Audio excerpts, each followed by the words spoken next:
What I saw in Africa is you may not know who you're dating. This is what I've seen. I've seen people that they will go this far. Okay. They might be like a prostitute. Really? And then they'll say, "Oh, I'm a student." They'll introduce you to a fake family.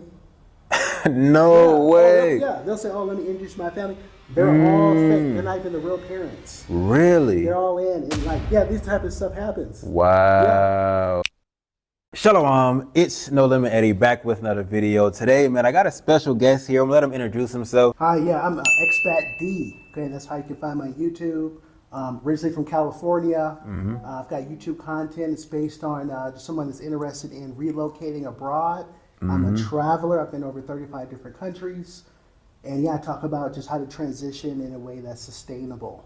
So I've got a lot of overseas experience, a lot of travel experience. So we just made a video on your channel, so y'all should go ahead and check that joint out. We're just gonna make a quick video right here. So D was saying you're actually married to Bisha, Ethiopian. That's true. Okay. So I just want to know from your experience how that was, because I guess on the internet, people are saying, hey, Ethiopian women are not dating outside their race. First, how'd you meet your wife? Okay, so I used to teach in Ethiopia. I'm originally from California, from the Bay Area. Right. Right, Richmond, whoop, whoop, right? Rich. We were around a lot of Ethiopians, just like in Oakland. That's how I got put on to like their restaurant, and you know, they're nice looking, you know, they stand out. And you're not Ethiopian, because people may see you and be like, yo, is he Ethiopian? See, that's the thing, right? I think, you know, like we were talking before, right? You know, I have an ambiguous look. You know, I get mistaken for like everything. You know, Dominican, Cuban, Egyptian, Ethiopian, Arab, right? I might have missed my calling of being like a spy, right? Hey, you never know. Yeah, I ended up getting a job going abroad, teaching in Ethiopia. That's how we met. Okay, so you met in the land itself, in Ethiopia, right? Okay, and from my understanding, they don't really speak English. They have their own language. Right. So I mean, you find people that speak English, of course, there. But their native language. There's a lot of different languages. I mean, primarily tribal ones, or primarily it's Amharic. It's also Tigrinya. Okay. They've got like Aroma languages, but the main thing you'll find is like Amharic or Eritrean, Tigrinya. Got you. So they have their own languages. So how was it communicating with your wife? Did she speak English already? Yeah. Okay, so that was okay. They had some women there though that will make you like you say, "Hi, get an ABC book and teach you English." That's really okay. Yeah. Okay, got you. He's like, A is for apple, A is for right. Whatever you gotta do. Sound the vowels out, right? Okay, so you met your wife in Ethiopia. She spoke English. So was she also a teacher? She was also a teacher at the same school. Yep. Got you. I'll tell you a funny story. It was my second time in Ethiopia. The first time I was going to teach, but I ended up cutting my trip short. Just a little tidbit on being a traveler. Okay. It's always good to have like backup debit cards. I used to keep like 2 or 3. Major key. I have them major both of our key. names, so it's like 6 cards or 8. Because I ended up getting my card frozen. Okay. And I got totally cut off from my money. Okay, it was frozen. I had mine taken by an ATM. Yeah, and that's the type of stuff that happens. Okay. So the thing is, I had to have my trip cut short. But the school I was going to teach at, she was teaching. She was teaching. Okay. And then I'm getting a job at a different school, and she was there. Destiny. Got you. Okay, so workplace romance. Romance. Right. And you know what? I said I would never do that. Really? Yeah. I said I'd never date anybody at work. And made an exception. Yeah. Hey, they say never say never, you know, never say never. This is 2006. You in Ethiopia, you see her. You knew right off the bat she was attracted to you. So how did you make the play? Was it like a long play, like every day, a little here, a little there? Okay. It was a long play, yeah. I knew like initially I was like talking to other people, but I was kind of on the fence. I was like, am I, good? Because of the workplace? The job, right? Okay. And then I said, if I would, and I think I told some of my coworkers, I said, that's when I'm gonna marry. I said, I'm gonna get her. Okay. Right. You knew it? Yeah. Okay. I knew it. And I was waiting for the right timing. Yeah. Okay. So you was planting seeds little by little. That's how you met your wife. So I'm curious about, let's say for myself, because more than likely if I marry somebody, it'll be an African, just because of where I live. What was the marriage process for you? Did you have to pay a dowry, or is it not a thing in Ethiopia?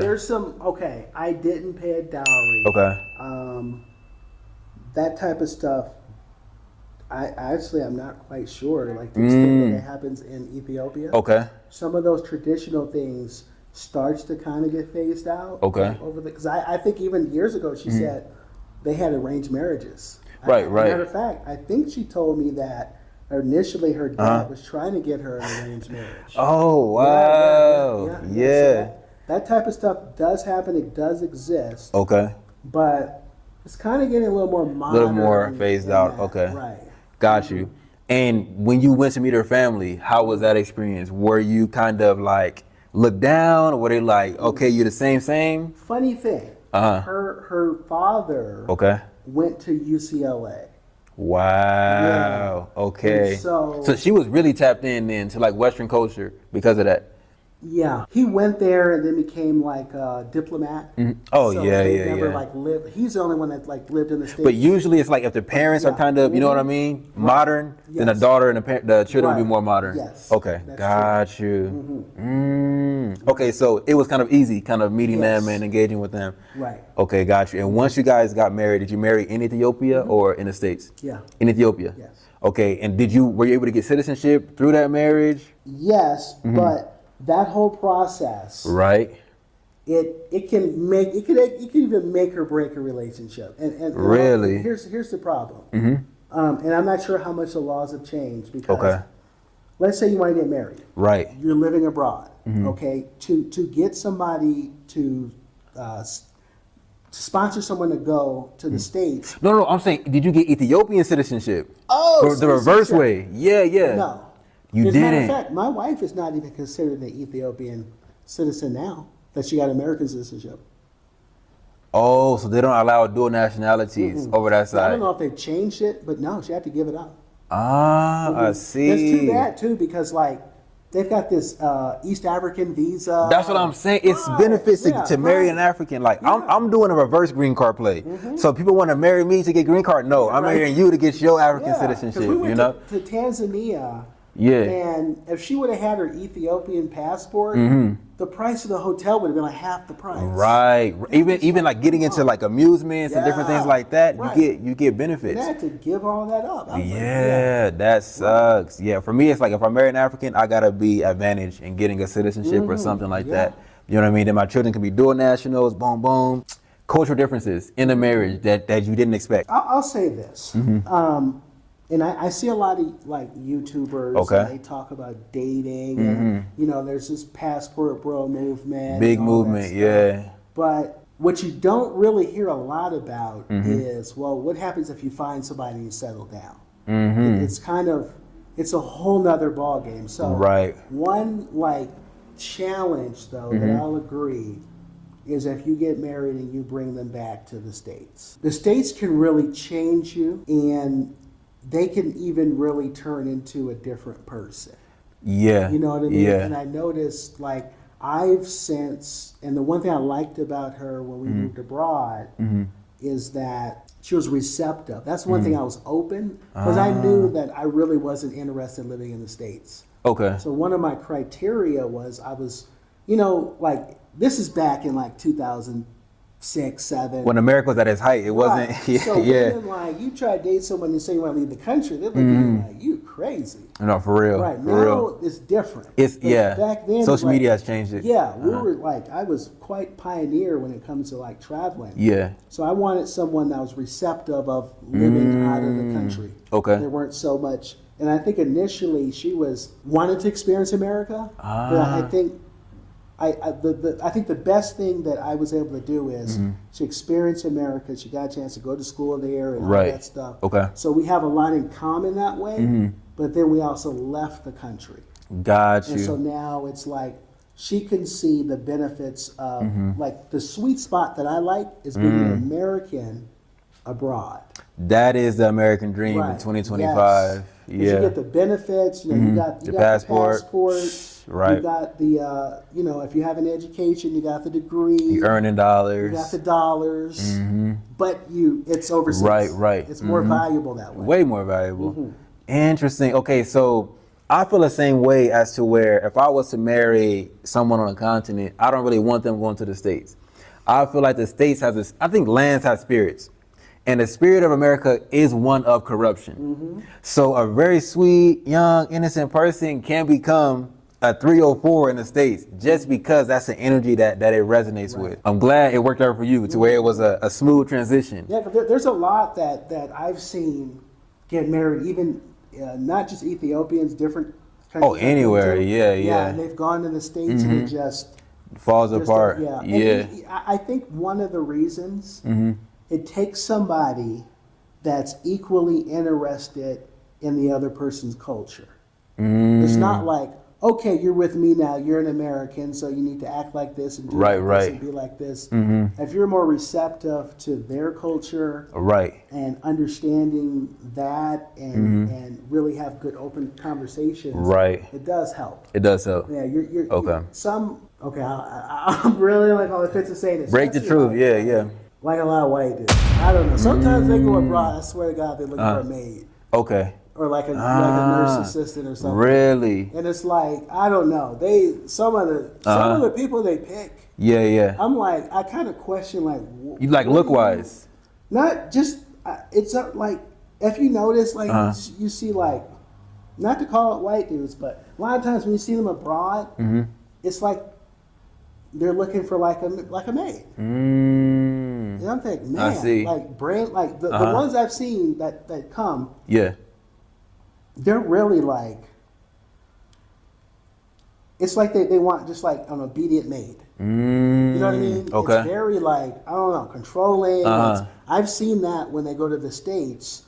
They're like, you can't work, you can't go anywhere, you can't this, you can't. It's not safe outside. I get you. Yeah. Brainwashing. And that, Interesting. Yeah, it's different. When you see a lot of like the glorification of like you can go places and find people that are good looking. Oh yeah. You find people that you can date. I know a lot of times in the States it can be very cold environment, challenging socially, and women are, give you the cold shoulder and all that stuff. Right. And that gets taken away when you're abroad. Yeah. You can date and everything like that. There's another world to it. Once you actually find somebody, right, then it's like it's different. Yeah, so that's something just to keep in mind. Okay. That like that if you're actually looking for somebody, right, your time could be very short abroad. You can find it very fast. That's your true intention. Yeah. That's your true. No, very intention. true, very you can true. Find somebody very quickly. So when it comes to marriageable women, I think marriage is scary in 2025. Marriage is scary. I think it's harder now. You was in 2006, so it was a little bit no social media, no this. So you had a little bit of a better runway. But in 2025, I think it's a little bit sketchy, even in Africa, even in Africa. But I feel like you can find a wife easier in an African country than you can in the States. I think a problem that a lot of people run into, what I'm hearing from a lot of women that I talk to that be over like content creators, is the American men go throwing their money around. And so you then get a woman who is going to be with you for the money route. Right. And so that's when you run into a lot of issues. You know what I mean? In your case, y'all was both working together. So you wasn't there trying to be a big baller. Oh yeah, let me take you to the best restaurant in town, this. You know what I mean? It was more like, because if you go and you visit a short time, if you're there for a week with a couple $1,000, you can look like a baller though. Like a millionaire. Yeah. Right. But when you're there longer, it don't work like that. That's all they see you like going to like the Sheraton and the top clubs and top restaurants. They think everyday life is like everyday life is like this. They think you're a millionaire, really. And then they already have that perception that Americans are rich or this and that. Yeah. That's one of the things that I'm seeing our people are doing, and it's not good. Y'all gotta chill out with all that, like throwing the money around. Like, try to just get the woman to like you based off of you. Like, that's the best way to do it. Every woman that I've dated in Africa, none of them will ever say, I'm with Eddie because of his money. They can never say that. And so I think that's a better way to do it, personally. Because then if a woman is with you for your money and she don't really like you for you, I feel like the marriage can't work or a long-term relationship can't work. She may even try to extort you. She may even try to have a baby by you just to extort you. You know, so I don't know. It's crazy in 2025, but that's my take on it, man. You can't find a wife in Africa. I feel like it's kind of easier. And I would almost say like there could be advantages to it. You know, there could be advantages, like especially if you get the citizenship where like you can be dual citizens, your kids can be dual citizens. I think that's good. One thing, not to catch up, one thing I forgot to mention is make sure, I like the fact that I work there. Because you have a lot of, what I saw in Africa is you may not know who you're dating. This is what I've seen. I've seen people that they will go this far. They might be like a prostitute. Really? And then they'll say, oh, I'm a student. They'll introduce you to a fake family. No way. They'll say, oh, let me introduce my family. They're all fake. They're not even the real parents. Really? They're all in. And like, this type of stuff happens. Wow. So it's like when you work, you really can figure out the people that's around you. You literally, you could be talking to somebody and they're totally not the person you think they are. Wow. That's crazy. That's crazy. And so that's why you got to be careful a lot of times. You know what I mean? And really, like you said, take your time. Right. You know, that's like the dating online and just coming for a week or two. Oh, so you saying when they get into the whole internet relationship, they're talking about, so by the time they come, they already set up the whole play. All that could be fake. Wow. Like split, like that's a real, that can happen. Even if you live there, like when you're there longer, then you can start figuring more stuff out. Because we don't have the eyes. Like I'll be honest with you, I'll say this from like a little bit earlier. When I was in Ghana. And I was younger and I was dating. You know how in the States, you can look at somebody and tell? You'd be like, that's a 3 or 4. You can't see that. Really? You don't have eyes to see. My friends had to point it out. And it's like, it was weird, like back in the day, and I don't know how Ghana's changed. It was like the way a typical like American girl would dress, that'd be like a hoe. You know what I mean? And I'm used to seeing that like at the mall and stuff. So I'm looking at it like, oh, you know what I mean? I'm like, oh, she look good. My family's like, wow. You know, like because it was so much like when they dress like going to the club and you know this or you had like a house girl, she wear like with a dress, like a potato sack. You know what I'm saying? Like yes sir, no sir, yes sir. Right? It would seem like it was like one extreme to the other. It was like a house girl or like you know, like a Beyonce by you know, so that was Ghana for me. I couldn't really deal with Ghana. Because it was too like one extreme to the other. Shout out to Ghana. Shout out to Ghana. They had some nice, you know, but I didn't have the eyes to see that. Wow. I couldn't see it. So you gotta have some good friends sometimes. I couldn't tell the difference. Well, I think we gave a lot of advice, a lot of sound advice.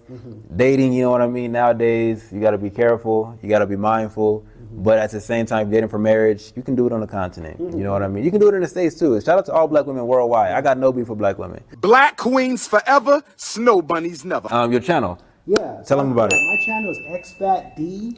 I've been traveling for a while. I'm really just now kind of getting into YouTube. So anybody that comes and likes and subscribes, man, I sure would appreciate it. I've got a lot of, you know, I travel a lot throughout the year. I do a lot of interesting projects. So if you're somebody that really wants to, you know, watch some content to get motivated, wants a really experienced person that's been through the process of living abroad, like I've been abroad like I'm going on my consecutive, like outside of COVID, it'd be the past 7 years. I've been abroad and I've got a lot of crazy adventures and things like that. You can find it on my channel. So check them out. I'm going to have him tagged in the description. But other than that, guys, we'll see you in the next one. Y'all willing? Shalom. YouTube thinks this is the very best video on my channel for you to watch next. Click it and see if they're right. Other than that, see you all in the next one. Y'all willing? Shalom.